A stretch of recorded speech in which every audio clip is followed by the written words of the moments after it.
Son propos est limpide. En 2025, l'intelligence artificielle ne peut pas fonctionner sans humains. Ce qu'on appelle l'annotation concerne donc les images, mais aussi les textes et tout le reste. Exemple avec ChatGPT. L'humain devient important au moment où vous voulez contrôler comment le modèle devrait se comporter. Sur Internet, il n'y a pas que de bons textes, il y a beaucoup de contenu qu'on ne voudrait pas que ChatGPT les répète.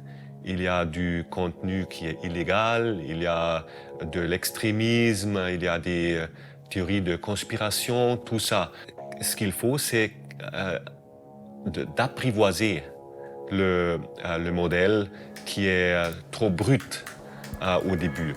Il y a plein d'humains, des humains qui sont payés pour poser de bonnes questions à ChatGPT, parce que ça sert après comme donnée d'entraînement. Et il y a d'autres gens qui écrivent les réponses aux questions qui ont été écrites par les prompt engineers. Et eux, on appelle les annotateurs. Il ne s'agit pas de répondre en temps réel à toutes les demandes, mais bien d'entraîner la machine en continu et à large échelle avec des exemples d'interaction humaine.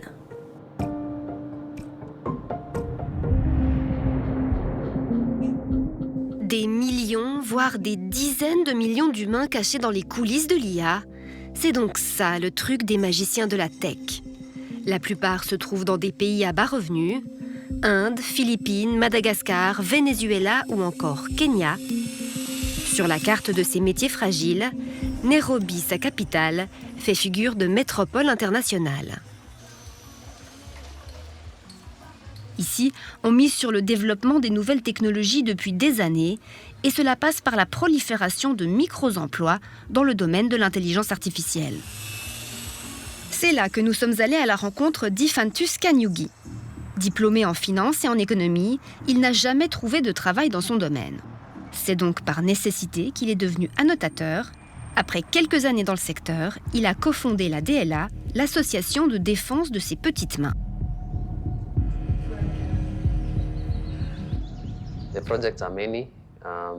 Il y a beaucoup de projets parce que tout le monde essaye d'innover dans le secteur de l'IA. Dans le domaine pharmaceutique, par exemple, où vous avez peut-être vu cette vidéo d'un système d'intelligence artificielle en train d'effectuer une opération chirurgicale sur un muscle. Il a recousu un muscle qui avait été entaillé. Eh bien, j'avais annoté des données pour ce projet. Donc, c'est ça qui lui a appris les sutures, les coupures. Par exemple, ceci est un point de suture, ceci aussi. Et plus il s'entraîne, plus il est apte à faire cette procédure. J'ai travaillé sur LiDAR, la technologie utilisée par les voitures autonomes pour identifier les objets qu'il y a autour. Donc je l'entraînais, ceci est une personne, ceci est un bâtiment, ceci est une route, ceci est un panneau, des choses comme ça. Aujourd'hui, et c'est plutôt rare, il travaille pour un employeur modèle, actif dans la santé des animaux.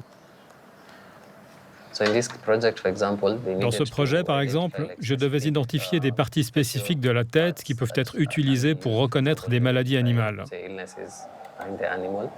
Donc, le client détermine par exemple 46 points. 46 points qui désignent des endroits stratégiques pour détecter le mouvement.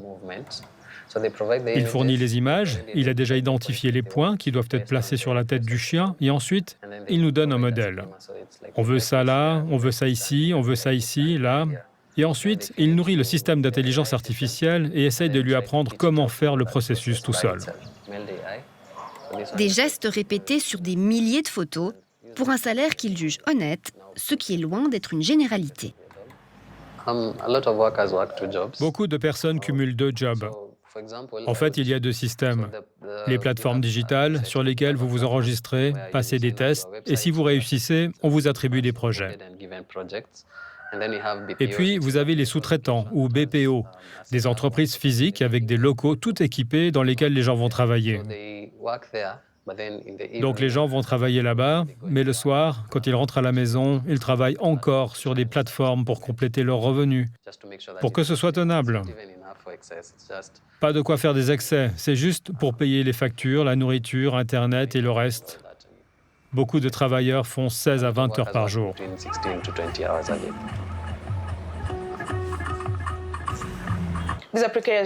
Ces métiers sont précaires parce qu'ils fonctionnent par projet. Des fois, vous avez un projet de 2 semaines, des fois c'est 3 mois, des fois c'est 6. Et vous êtes sans arrêt à la recherche de l'opportunité suivante. Angela Chukwunzira ausculte la réalité de ces forçats du clic depuis plusieurs années. Elle dénonce des conditions de travail indignes. Si je me base sur les gens avec lesquels j'ai parlé, ils arrivent à peine à vivre. Vous savez, ils doivent toujours compter sur d'autres sources de revenus ou sur des prêts. Ils doivent contracter des emprunts pour compléter ce qu'ils gagnent. Au-delà des finances, elle s'inquiète aussi pour leur santé mentale. Car les spécialistes du secteur le savent, souvent, les annotateurs sont exposés à des contenus toxiques.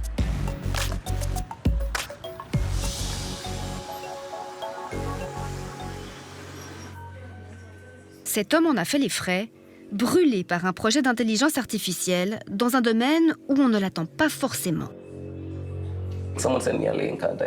Quelqu'un m'a envoyé un lien et j'ai postulé. Je ne savais vraiment pas de quoi il s'agissait. Et je me suis retrouvé à travailler sur des vidéos pornographiques 8 heures par jour, en plus de mon emploi dans un BPO, pendant 8 mois. À taguer image par image chaque vidéo que je recevais pendant 8 heures par jour. Regarder de la pornographie pendant 8 heures, c'est vraiment pas de la rigolade.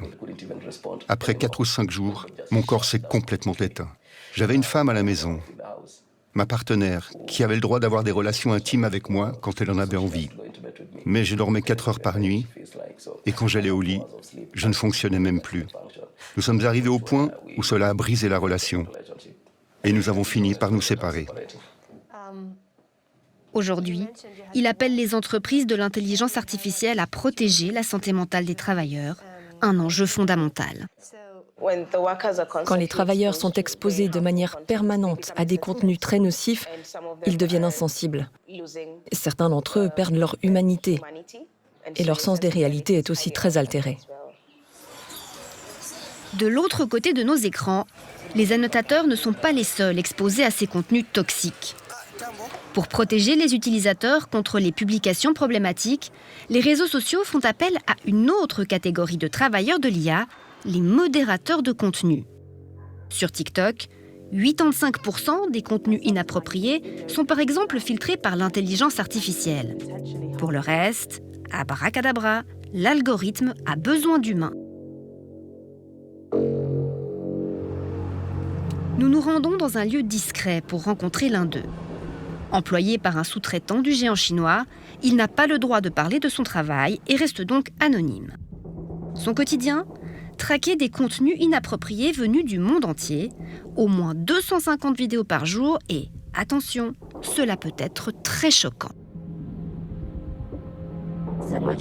La plupart des vidéos TikTok qu'on regarde sont sélectionnées par l'intelligence artificielle. Mais l'IA n'est pas parfaite. Trop de vidéos sont sélectionnées et il y a donc toujours des erreurs. Vous voyez par exemple, elle ne peut pas faire la différence entre quelqu'un qui fume une cigarette et quelqu'un qui lèche une sucette.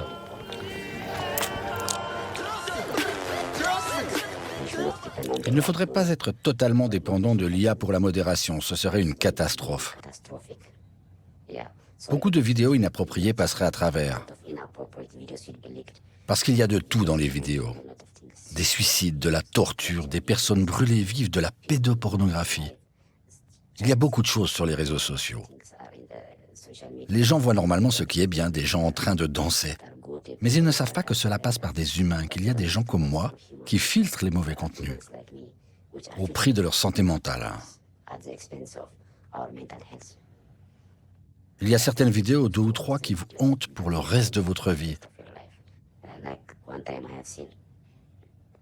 Comme celle de ces 3 types qui avaient des couteaux dans leurs mains et qui étaient en train de dépecer un gars vivant, qui était juste en train de pleurer. Vous voyez, on regarde ce genre de choses.